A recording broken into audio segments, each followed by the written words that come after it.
Greetings, everyone. My name is Johnny Marsall, and I'm a student of this Criminal Justice 625 course. Within this video today, I will provide legal updates for 3 court cases that we've discussed within this specific course. In week 3, I discussed a specific case that is U.S. versus Ganius, docket number 12-240. Within this specific court case, the accused person, Stavros Ganius, was charged with tax evasion. Within this tax evasion case, the government issued a warrant for Ganius to be seized of his electronic files that may have included proof that he was part of tax evasion for multiple clients. Within this warrant, the government seized several electronic files based off Ganius' computer. The issue in this specific case was Ganius argued that they overseized some of those electronic files. The Fourth Amendment gives everyone the right to protect themselves against overseizure of records outside of the original warrant.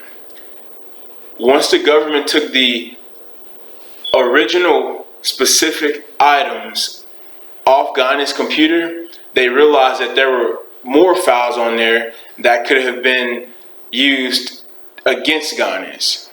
Now, the only problem with this is that it was outside of the original warrant. So, Ganius appealed his original decision, and the Fourth Amendment ruled that the government may not possess records that is not a part of the original warrant. And with that, they can also not hold records indefinitely. Because at one point, once the original warrant was served and they received all of the original evidence that they were looking for, they then went and tried to use the extra evidence that they seized in those electronic files against Ganius. But he argued that that wasn't a part of the original warrant.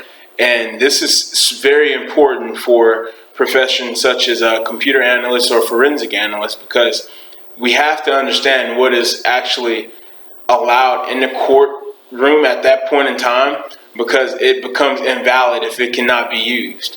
And so that was one of the main things that this case provided for professionals in the criminal justice case, that you cannot use evidence that was seized beyond the original warrant. The next court case that I will discuss is Flowers versus Mississippi, docket number 17-9572. Within this specific case, Flowers was charged with attempted murder for 4 people.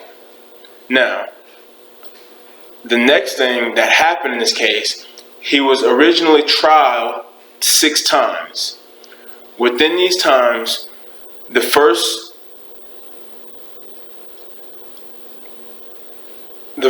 3 were actually reversed and remanded based upon Flowers indicating or alleging that the prosecutor engaged in racial discrimination in jury selection. In the 4th trial, Flowers was actually convicted and sentenced with these murders, but he then actually appealed again because the prosecutor, Doug Evans, engaged in racial discrimination during jury selection. At this point, 5 African American jurors was actually not selected based upon the prosecutor's doing. So, because of the prosecutor's action, Flowers was actually tried 2 more times, in which the 6th trial ended up with Flowers' conviction. Now, that is totally fine, because everyone, who is a convicted murderer deserves to go to prison and serve the sentence that was given to him.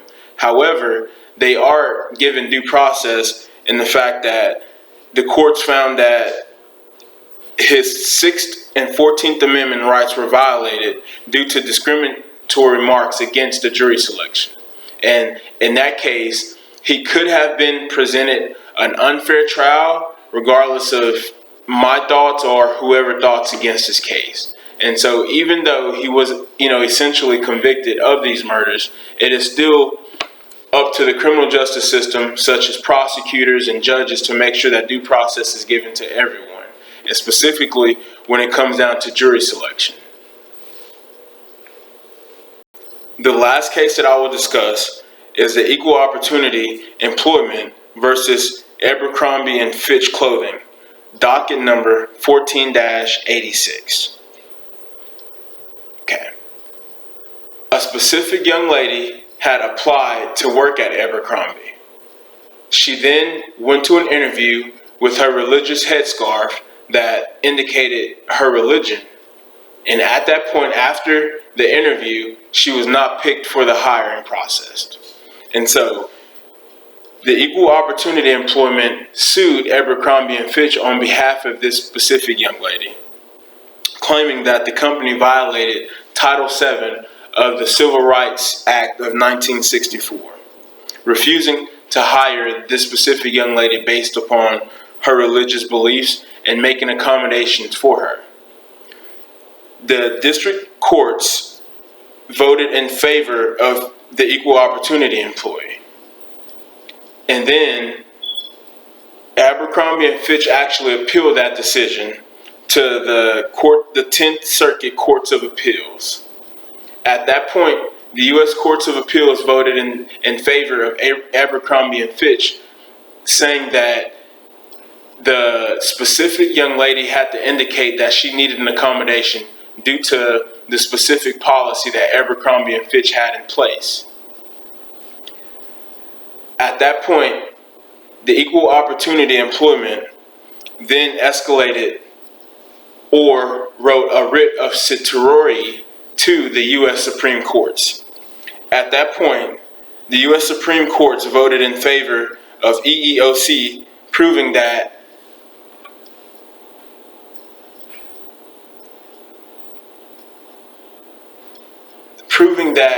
Abercrombie and Fitch did not hire her based upon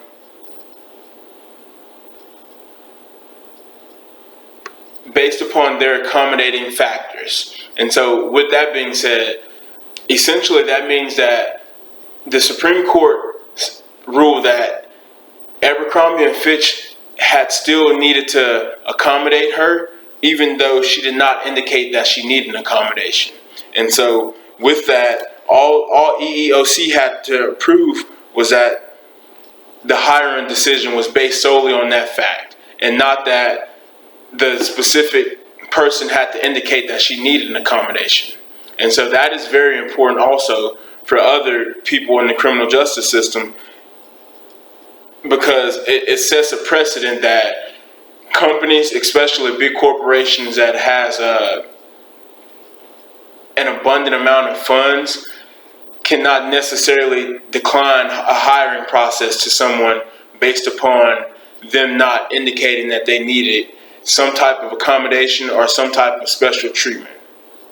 And so that is technically wrong, and basically it went against the Title VII of the Civil Rights Act of 1964, because a company or an organization cannot deny someone based upon their religious beliefs or their religious accommodations. And so with that, those are the three court cases for this specific class, and I hope this helps. Thank you and have a good evening.